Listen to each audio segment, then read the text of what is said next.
ওই দেখুন স্যার, তার মানে হলো যে ও হুমকিটা সত্যি, সেটা কোনো ইয়ার্কি নয়। কিন্তু এ কে? মনে হয় এ সুইসাইড বম্বার। সিআইডিকে ফোন করো।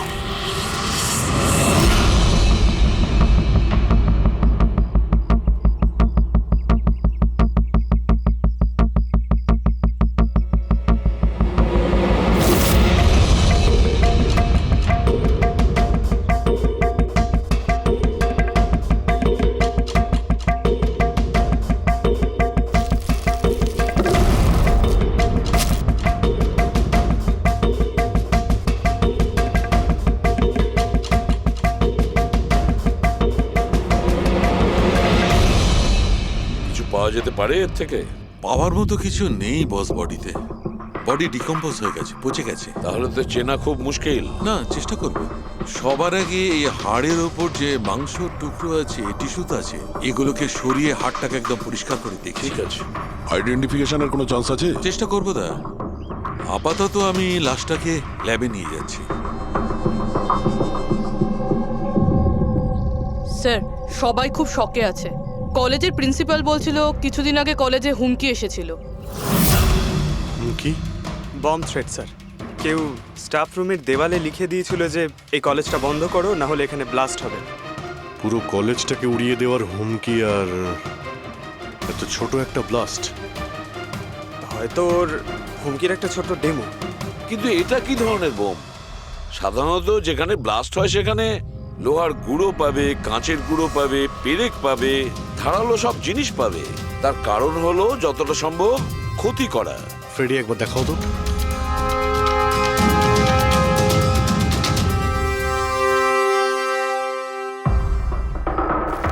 না স্যার, সেরকম তো কিছু দেখতে পেলাম না। আচ্ছা প্রিন্সিপাল সাহেব, আপনাদের স্টাফ রুমটা কোথায়? সেকেন্ড ফ্লোর, আসুন। চলো। রবিবাবু, আপনি যে বলেছিলেন যে দেওয়ালে কেউ কালি দিয়ে লিখেছিল, সেটা কোথায়? সেগুলো তো আমি মোবাইলে, এই দেখুন স্যার।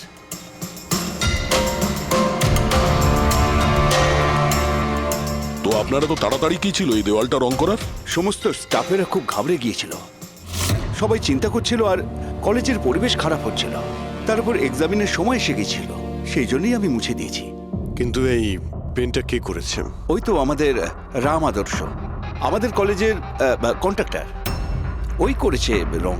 আমি ভাবলাম যে যদি এই লেখাগুলো মুছে দিই, সবাই কাজে মন দিতে পারবে। আপনি যখন এই হুমকির কথা জানলেন তখন পুলিশে গিয়ে কমপ্লেন করেননি কেন? স্যার, করেছিলাম, পুলিশ এসেও ছিল। ওনারা অনেক জিজ্ঞাসাবাদ করলেন, তারপর ওনারা বলে দিলেন হয়তো কেউ এটা দুষ্টুমি করেছে, তারপর চলে গেলেন। আপনাদের কলেজের করিডোরে সিসিটিভি ক্যামেরা লাগানো আছে না? তো চলুন আমরা গিয়ে দেখি ভিডিও ফুটেজটা, জানা যাবে কে এসেছিল ভেতরে। আমরা ফুটেজ দেখেছি স্যার। কি দেখেছেন? যত লোক বাইরে থেকে ভেতরে এসেছিল আর গিয়েছিল, তারা হয় প্রফেসর বা স্টাফেরা, বাইরের তো কোনো লোকই আসেনি। কারণ যদি হুমকি দেওয়ারই হয় তো সে স্টাফ রুমে কেন লিখতে যাবে?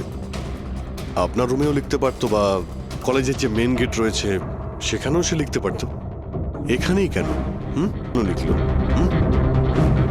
দেখুন রবিবাবু, কেউ না কেউ তো ভেতরে এসেছিল।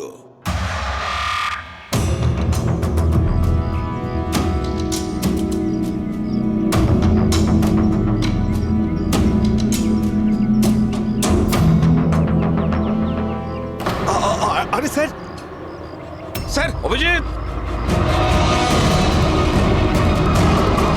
অভিজিৎ, কি করছো তুমি?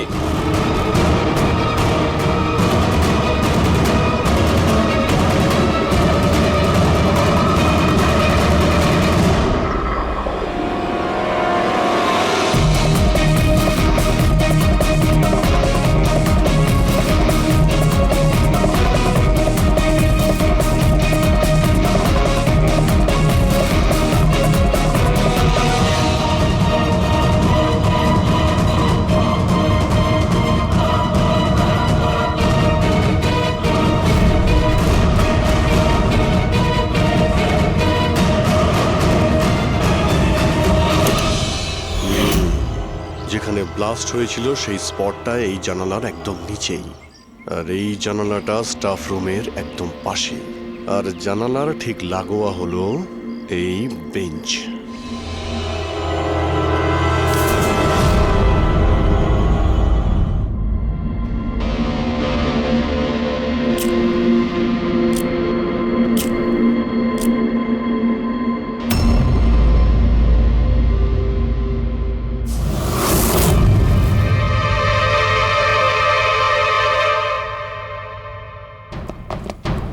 স্যার, ক্লাসরুমে যদি ঢুকতেই হতো ওই দরজাটা দিয়ে ঢুকতেন।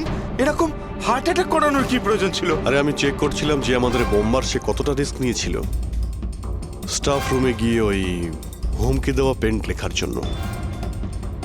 তার মানে স্যার, এই যে 65 লেখা বেঞ্চে যে ছেলেটা বসেছিল সেই বোমটা নিচে ফেলেছিল, যা ঠিক ওখানেই পড়েছিল। আর আমরা সবাই কাঁচের টুকরো আর লোহার টুকরো কেন পেলাম না জানো?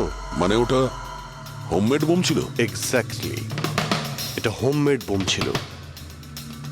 এই যে বাড়িতে ব্যবহার হয় না ব্লিচিং পাউডার ইত্যাদি, এগুলো দিয়েই বানানো হয়েছিল। সেই কারণেই ওই এভিডেন্স প্যাকেটে ব্লিচিং পাউডারের গন্ধ আসছিল। স্যার, এই ব্লিচিং পাউডার ওর ওই বেঞ্চেও লেগে রয়েছে। স্যার, তাহলে ওই বডিটা কার ছিল? আলুকে কঙ্কালটা ফরেন্সিক ল্যাবে নিয়ে গেছে, জানা যাবে সেটা কার। আচ্ছা রবিবাবু, স্টুডেন্টরা কোথায়? স্যার, সবাইকে বাড়ি পাঠিয়ে দিয়েছি। আর এই স্টুডেন্টটা কোথায়? টেবিল নাম্বার 65-এ যে বসেছিল। স্যার নাম্বার 65 তো আরিয়ানের। স্যার, ও 1 নম্বরের দুষ্টু ছেলে। কলেজের সব প্রফেসরদের জ্বালিয়ে খেয়েছে, 1 নম্বর দুষ্টু। আরিয়ান, চলো এবার আমরাও ওকে একটু বিরক্ত করি। I am sorry sir, I am sorry. চুপ! এই জন্য কলেজে জয়েন করেছো? কলেজটাকে বোম দিয়ে উড়ানোর জন্য? কেন করেছো এটা? স্যার, এক্সাম আসছিল আর আমি একদম তৈরি ছিলাম না। তো ওই দিন আমি স্টাফ রুমের ভেতরে যাই আর কলেজটাকে বোম দিয়ে ওড়ানোর হুমকি দিয়েছিলি?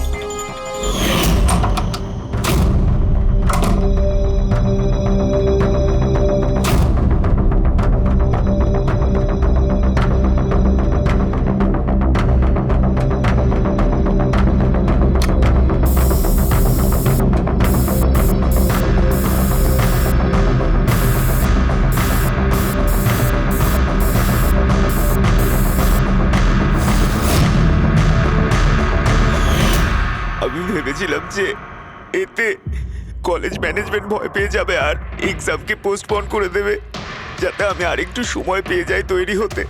আচ্ছা, এইসব বোম টোম বানানো তুমি কোথা থেকে শিখেছো? স্যার, ইন্টারনেট থেকে শিখেছি, ওখানেই সব ইনফরমেশন পাওয়া যায়। স্যার, ওখান থেকে যে কেউ বোম বানানো শিখতে পারে। আমিও তাই করেছিলাম। আর এক্সামের দিন ক্লাসরুমে আমি এক্সাম শুরু হওয়ার আগে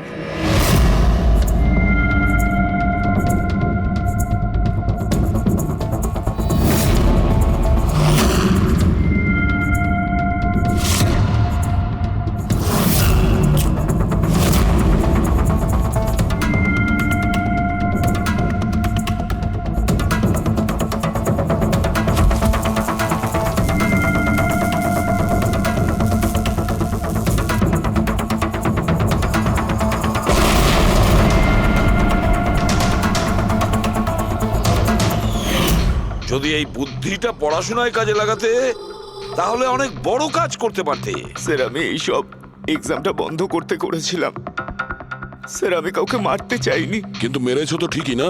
না বস, আরিয়ানের কারণে কারোর প্রাণ যায়নি। এটা কি বলছো তুমি সালুকে? বোম ব্লাস্ট করেছে ও কলেজে? হ্যাঁ বস, বম ব্লাস্ট করেছে। আর ওই বম ব্লাস্টের কারণে একটা মার্ডার কেস আমাদের সামনে এসে হাজির হয়েছে।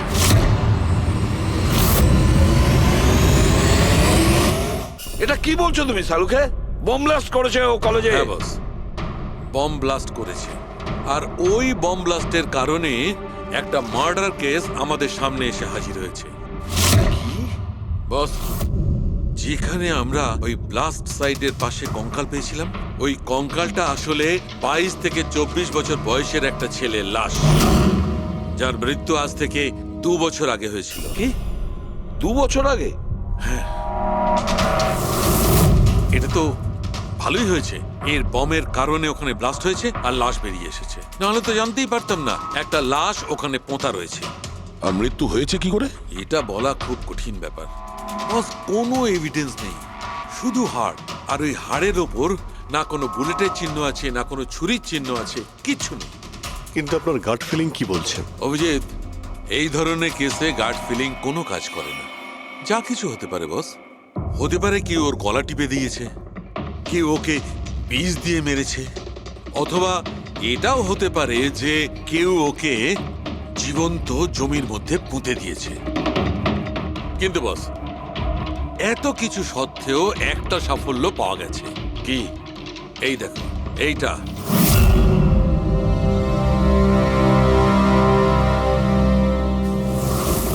এই সেই ছেলেটা?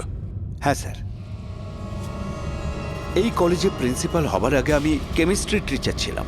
সব ছাত্রছাত্রীদেরই আমি পোক করতাম যাতে কেমিস্ট্রিতে তাদের রুচি আসে, কিন্তু একে কখনো আমায় পোক করতে হয়নি, কারণ প্রথম থেকেই এর কেমিস্ট্রির প্রতি নজর ছিল।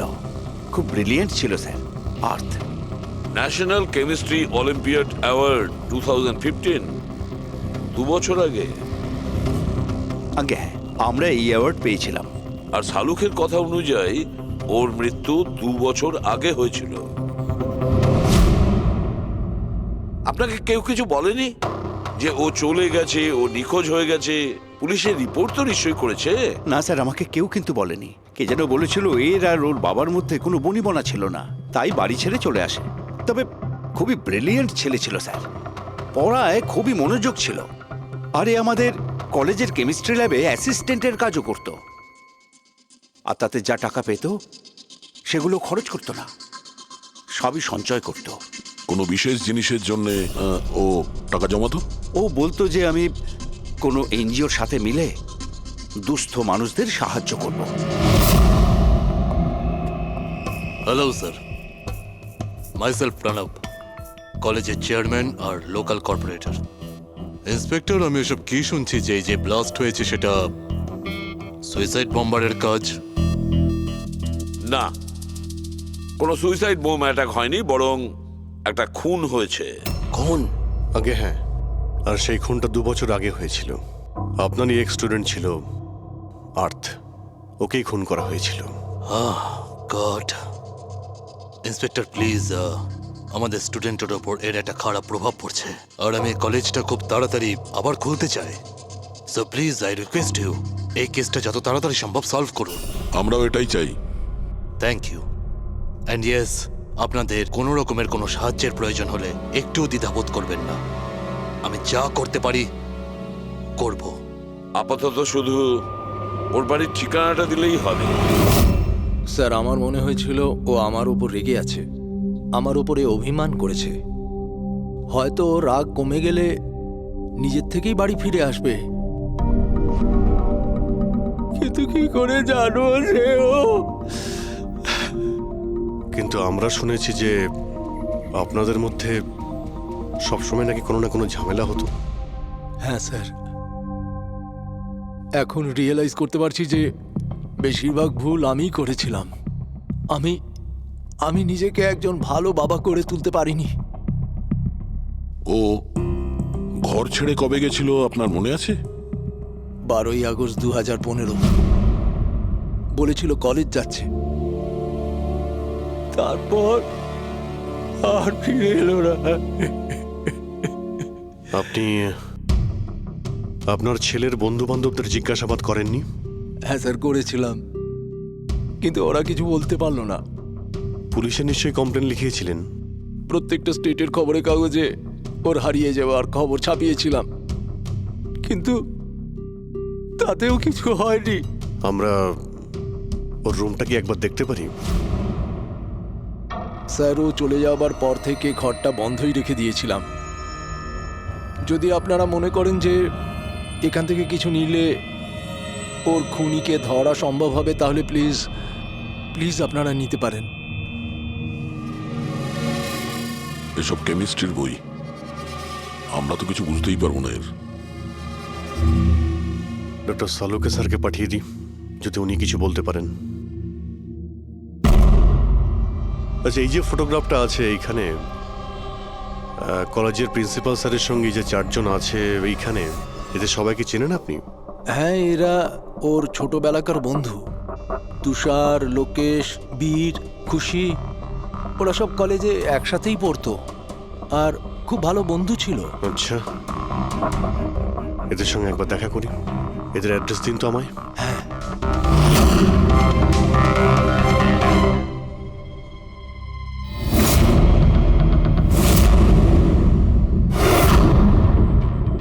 বারোই আগস্ট 2015 কিছুদিন আগে।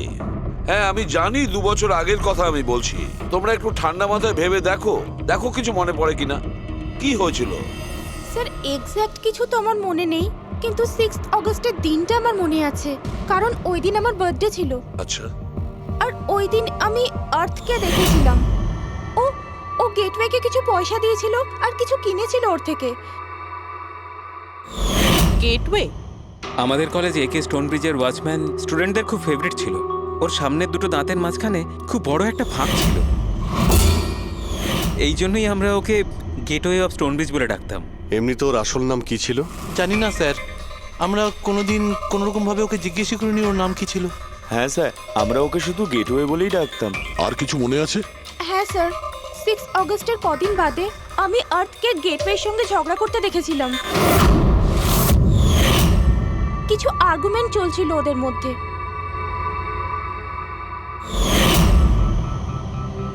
ঠিক আছে, তোমরা যেতে পারো। যদি দরকার পড়ে তোমাদের আবার ডাকবো।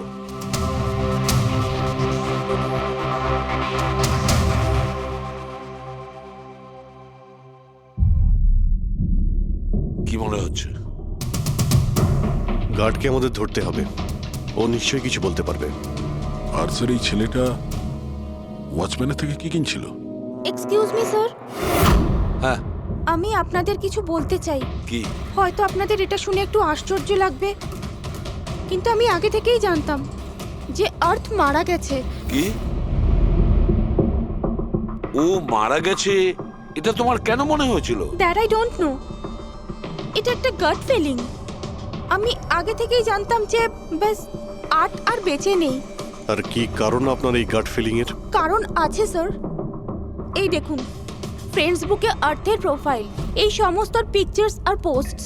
কিন্তু 12 অগস্টের পর ও যেটা পোস্ট করেছিল তাতে আমি কমেন্টস করেছিলাম, কিন্তু ও কোনো রিপ্লাই করেনি। রিপ্লাই দেয়নি মানে আপনি ধরে নিলেন যে ও মারা গেছে? আই নো ইটস ওয়ার্ড, কিন্তু আর্থ আমার সমস্ত কমেন্টে রিপ্লাই করতো, এমনকি ঘুমানোর আগেও গুড নাইট মেসেজ পাঠাতো। কিন্তু 12 অগস্টে আমি সেই মেসেজও পাইনি। নো অফেন্স, তোমায় একটা পার্সোনাল প্রশ্ন করব। তোমার আর ওর মধ্যে কি কোনো রিলেশনশিপ ছিল? না, এরকম তো কিছু ছিল না, কিন্তু আমাদের রিলেশনশিপ বন্ধুত্বের থেকে অনেক বেশি ছিল। তার মানে আপনার মনে হচ্ছিল যে 12ই আগস্টের পরে ওর প্রোফাইলে ওর সমস্ত ছবিগুলো অন্য কেউ দিচ্ছিল? হতে পারে। না না, এটা কিভাবে হয়? আমরা তো মোবাইল কোম্পানির সঙ্গে ক্রস চেকও করিয়েছি। ও কটা ছবি তুলেছে, কোথা থেকে তুলেছে, আর কিভাবে তুলেছে, কখন পাঠিয়েছে, সব ক্রস চেক করেছি আমরা। সব তো ঠিকই ছিল। এক্স্যাক্টলি, মোবাইল কিছুক্ষণের জন্য অন হতো, কিন্তু লোকেশন সেটাই ছিল যেখান থেকে ও ছবি পোস্ট করতো। আমি জানি যে আপনারা কি ভাবছেন, যে আমি এসব পাগলের মতো কি উল্টোপাল্টা বলছি, কিন্তু আমার মন জানে আর্থ কোথাও যায়নি। ইনফ্যাক্ট ও কলেজ থেকে বাইরেও যায়নি।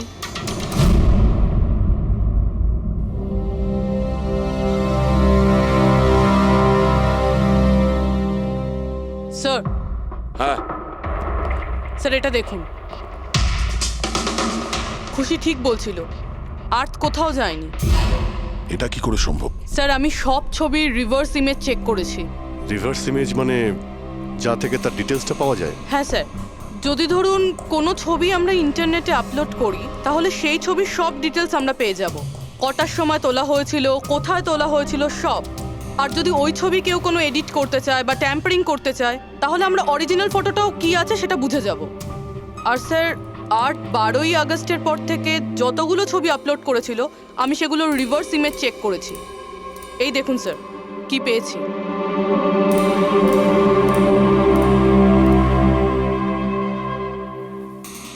ছবি তো একই, সেম লোকেশন, সেম টাইম, শুধু ওর জায়গায় অন্য কেউ দাঁড়িয়ে আছে। কেউ এডিট করে এটাকে এর জায়গায় আর্থের চেয়ারে লাগিয়ে দিয়েছে। এক্স্যাক্টলি। তার মানে ছেলেটা ওই সব জায়গায় যায়নি, বরং এ তো কলেজ থেকেই বাইরে যায়নি। ওই বেচারা তো 12 আগস্ট 2015 মারা গিয়েছে। কিন্তু ওকে কে খুন করতে পারে? সেটা তো গেটওয়ে ওয়াচম্যানই বলতে পারবে। খোঁজ নিতে হবে কোথায় আছে। স্যার, প্রিন্সিপালের সঙ্গে কথা হলো। গেটওয়ের আসল নাম শৈলেশ স্যার। আচ্ছা, স্যার 11ই আগস্ট 2015 আর্থ শৈলেশের বিরুদ্ধে কলেজের বোর্ডে একটা চিঠি লিখেছিল যে ও ড্রাগস বেচে, এই সুগার হাই ড্রাগস। আর 12ই আগস্ট ওকে চাকরি থেকে তাড়িয়ে দেওয়া হয়েছিল। ওটা হোক বা না হোক, নিশ্চয়ই শৈলেশের হাত আছে ওর খুনের ব্যাপারে। কলেজের লোকেরা ওর নামে কমপ্লেন করেনি পুলিশে? না স্যার, প্রিন্সিপালের নাকি দয়া হয়েছিল। শৈলেশ খুব গরিব মানুষ, একা ইনকাম করতো, তাই ওকে ছেড়ে দেওয়া হয়। আচ্ছা, বাড়ির লোকেরা কি বলছে শৈলেশের? শৈলেশের বাড়ির লোক এখান থেকে 600 কিলোমিটার দূরে একটা গ্রামে থাকে। শৈলেশের সাথে তো ওদের 2 বছর কোনো যোগাযোগই নেই। ওরা তো নিজেরাই ওকে খুঁজছে। কিন্তু ওর বাড়ির লোক জানতে পেরে গেছিল যে শৈলেশ ড্রাগ বিক্রি করে, তো ওরা এটা ভেবে নিয়েছে ওকে হয়তো পুলিশে ধরে নিয়েছে আর জেলে পড়ে রয়েছে। এ কিরকম ফ্যামিলি? খোঁজার একবার চেষ্টাও করেনি? এই শৈলেশ 2 বছর ধরে নিখোঁজ। একবারও বাড়ির লোককেও ফোনও করেনি। চাকরি থেকে তাড়িয়ে দিয়েছিল আর 2 বছর ধরে বাড়ি যায়নি, তাহলে গেল কোথায়? দয়া, আমি জানি শৈলেশ কোথায় আছে।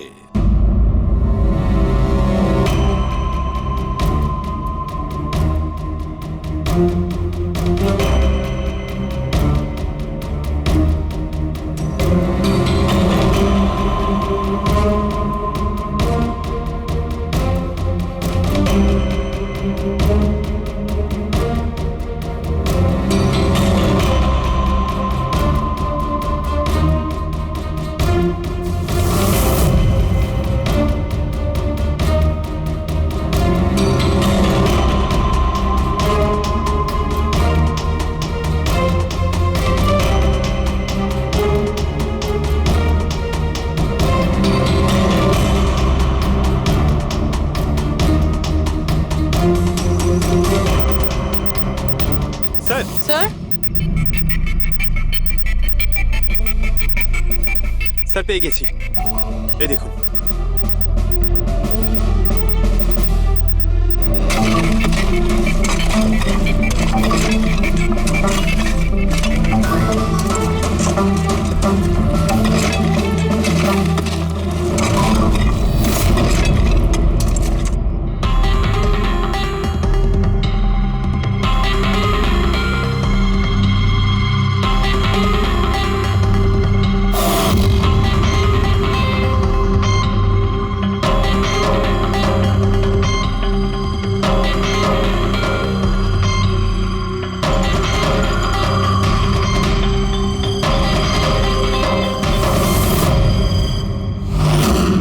স্যার, এই লাশটা তো পুরোপুরি কঙ্কাল হয়ে গিয়েছে।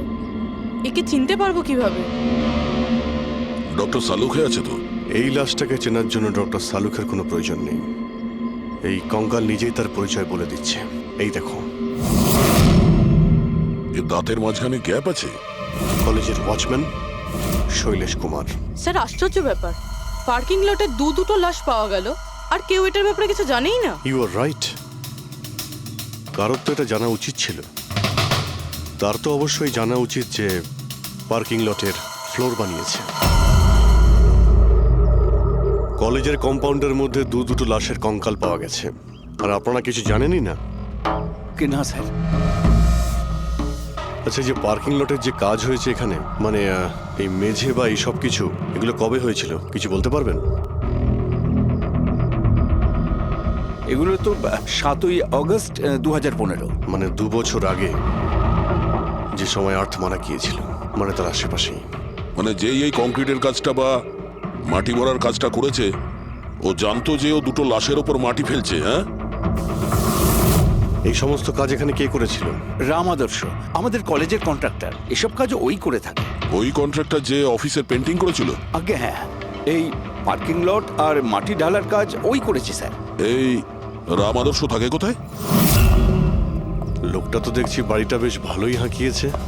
একজন কন্ট্রাক্টরের এত বড় বাড়ি।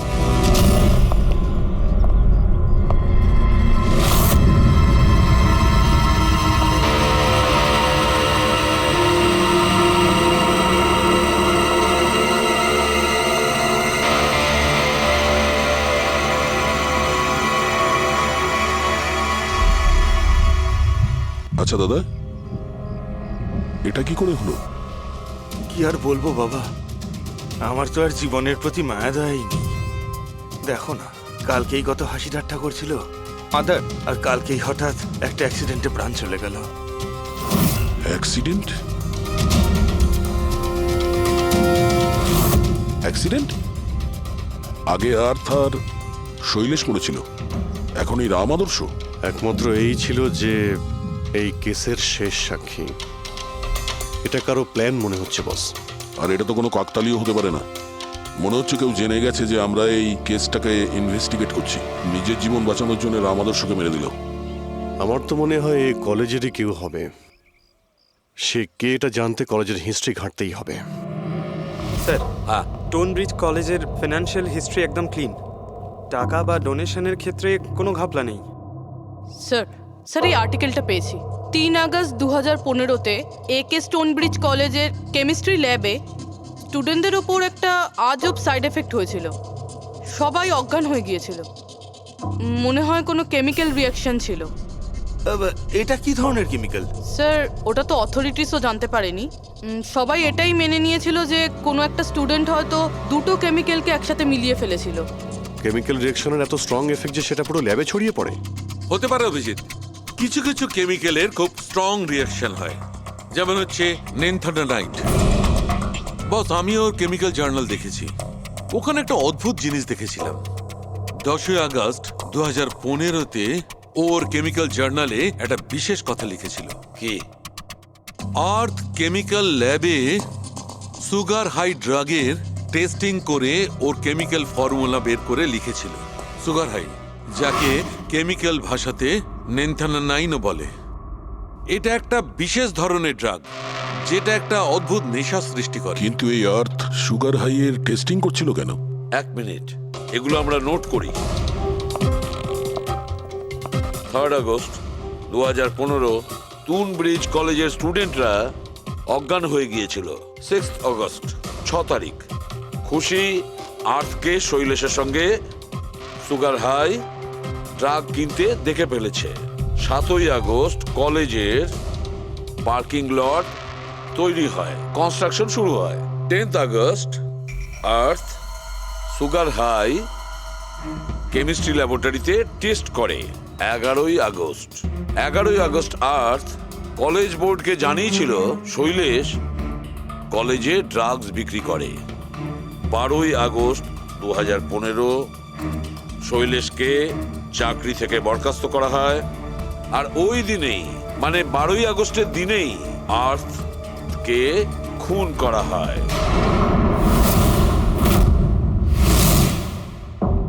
হয়ে গেছে? কি বুঝতে পারলে? স্যার, এতে পুরো গল্পটাই বোঝা যাচ্ছে। এমন কেউ ছিল যে কেমিস্ট্রি ল্যাবেই সুগার হাই ড্রাগস বানাতো। তোমার এরকম কেন মনে হচ্ছে? তাহলে আন্দাজে বলছি না, কনফার্ম কলেজের মধ্যে কেউ তো একজন ছিল যে সুগার হাই ড্রাগস বানাতো। আর সেটাও রাতে, যখন কেউ থাকতো না। আর তার সঙ্গতে ছিল কলেজের ওয়াচম্যান শৈলেশ। আর সেই ড্রাগসই শৈলেশ কলেজের স্টুডেন্টদের বেচতো। সেই কারণেই 3 তারিখে স্টুডেন্টস ল্যাবে অজ্ঞান হয়ে গেছিল স্যার। তার আগের রাতে ড্রাগস বানানোর পরে ওরা ওই জিনিসপত্রগুলো ঠিকমতো পরিষ্কার করেনি, সেই কারণেই হয়তো একটা স্ট্রং কেমিক্যাল রিয়াকশন হয়েছিল। এবারে বুঝতে পেরেছো? সেটা তো বুঝলাম, কিন্তু ভাই আমাকে একটা কথা বলো, আর্থের সন্দেহ কেন হয়েছিল? কারণ স্যার ও ল্যাবে অ্যাসিস্ট্যান্টের কাজ করত। ও হয়তো দেখেছে স্টোর রুম থেকে কেমিক্যাল আর জিনিসপত্র সরে যাচ্ছে, তখন ওর সন্দেহ হয়। আর যখন এই কেমিক্যাল রিয়াকশনটা হলো, আর তখন ওর বিশ্বাস হয়ে গেল কেউ ল্যাবের ব্যবহার করছে ড্রাগ বানানোর জন্য।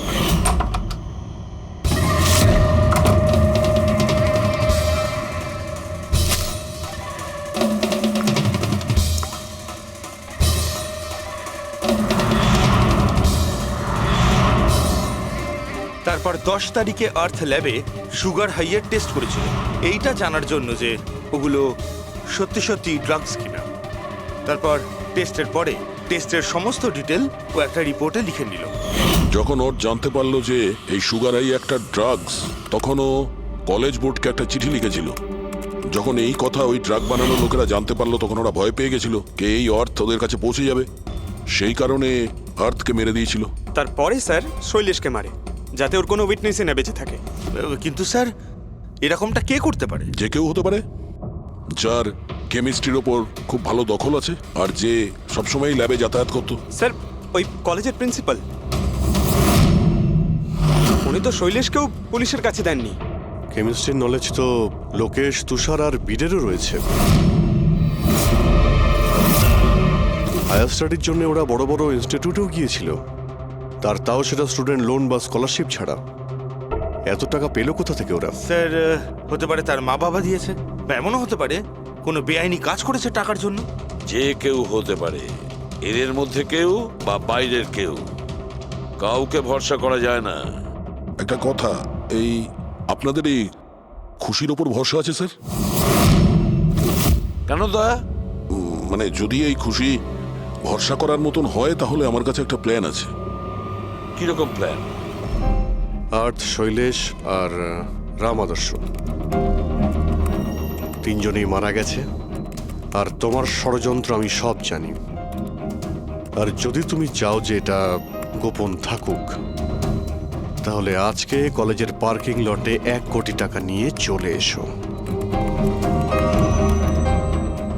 এই মেল পড়ে খুনি খুব ঘাবড়ে যাবে, এটা মনে করে যে কেউ তো আছে যে ওর আসল ব্যাপারটা জানে। স্যার আই এম শিওর আজ রাতে ও নিশ্চয়ই আসবে। আর উইটনেসকে মারার চেষ্টাও করবে। তাই তো আমি বলছি স্যার, এসব কিছুর জন্য খুশির জীবনের রিস্ক নেওয়া কি ঠিক হবে? যদি অচেনা কাউকে দেখে খুনি ওখানে না আসে। আর আমাদের এমন কাউকে চাই যে ওই কলেজেই পড়ে। আর যাকে দেখে ওর মনে হয় যে হ্যাঁ, এ হয়তো ওর আসল ব্যাপারটা জানে। খুশি, তুমি একদম ভয় পাবে না, আমাদের টিম ওখানে থাকবে। ওকে, কিচ্ছু হবে না তোমার। এটা জিপিএস মাইক্রোচিপ, তুমি এটা তোমার কাছে রাখবে, আমরা তোমাকে ট্র্যাক করতে থাকবো।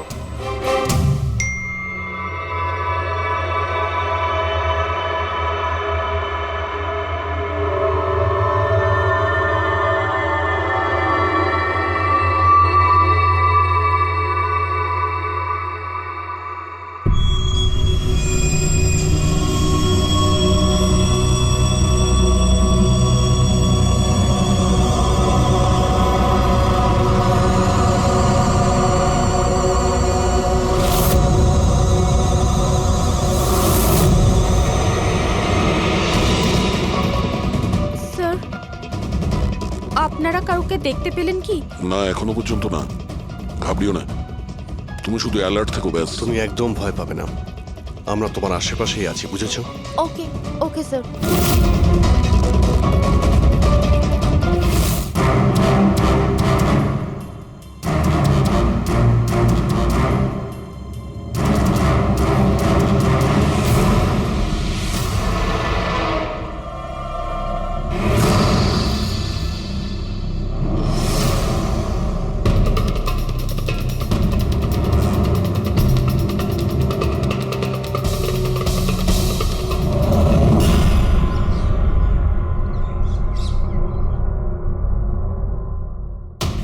স্যার খুনি মেল পড়েও আসেনি? আরে পঙ্কজ, হতে পারে সে মেলটা দেখেইনি। বা এটা হতে পারে যাদের আমরা মেল করেছিলাম এদের মধ্যে কেউ খুনি নয়। খুশি, তুমি অনেকটা টায়ার্ড হয়ে গেছো, যাও তুমি ঘরে গিয়ে rest now. And thanks for everything. যদি কোনো জিনিসের প্রয়োজন হয় আমাদের ফোন করো, ওকে?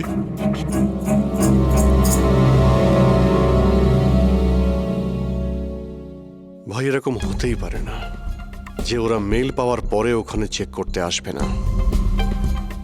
রবি, লোকেশনটা ভালো করে চেক করো, যেখানে খুশি ছিল তার আশপাশে আর কে কে ছিল।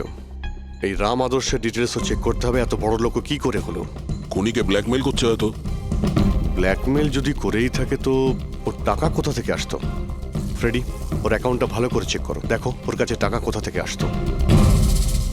স্যার পেয়ে গেছি, কাল রাতে তুষার, লোকেশ আর বীরের লোকেশন কলেজের আশেপাশেই ছিল।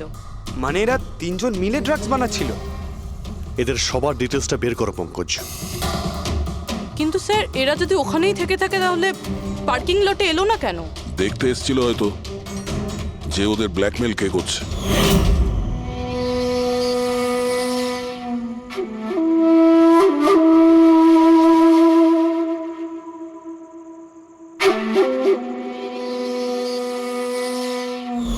আর ওরা হয়তো খুশিকে দেখে ফেলেছে।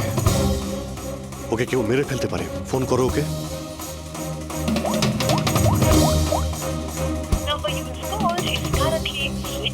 সুইচ অফ আসছে। Switched off? স্যার এই তো 2 মিনিট আগেও ফেসবুকে একটা স্ট্যাটাস আপডেট করলো, need a break, going on holiday. তাহলে ফোনটা সুইচ অফ হলো কি করে?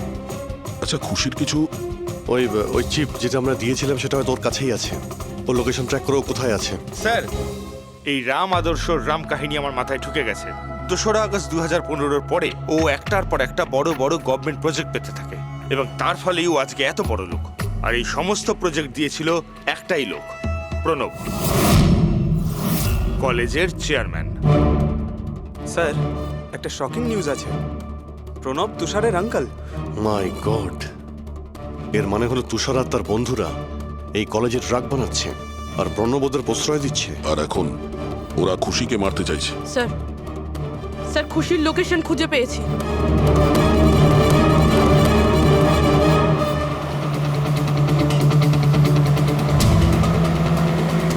খুশি এখন কোথায় আছে? স্যার কোনো একটা আন্ডার কনস্ট্রাকশন সাইটে গিয়ে আটকে গেছে।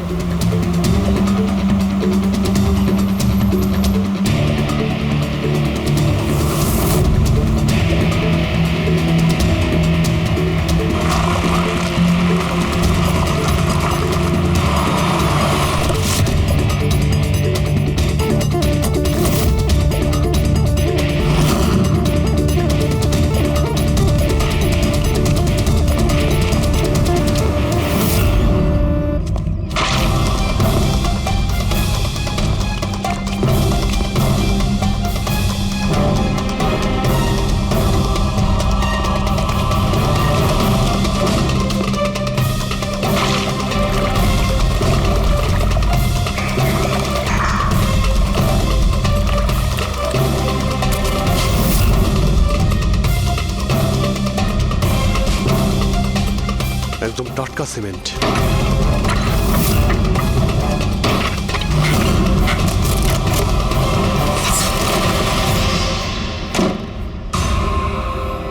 খুশি?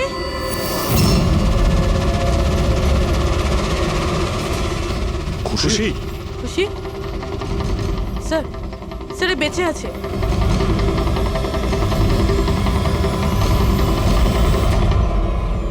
খুশি?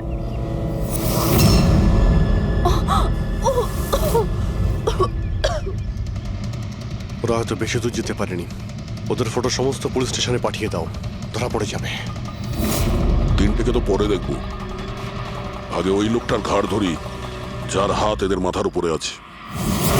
প্রণব, ঠিক আছে।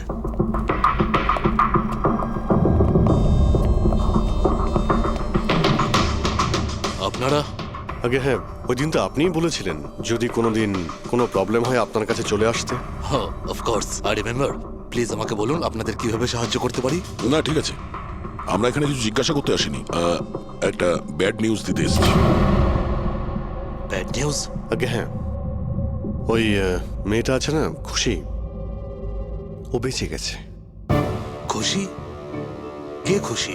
চিনি না আমি। কি বলছেন আপনি? আপনি এত নার্ভাস হচ্ছেন কেন? আপনার শরীর ঠিক আছে তো? কিছু ওষুধ টষুধ খাবেন নাকি? নাকি আপনার স্মৃতিশক্তি ঠিক করার জন্য আপনাকে কোন ওষুধ খাওয়াতে হবে? বস, কাজ হয়ে গেছে। স্যার ওই মেয়েটাকে তো আমরা পুঁতে দিয়েছো। যেভাবে আর্তা শৈলেশকে পুঁতে দিয়েছিলে,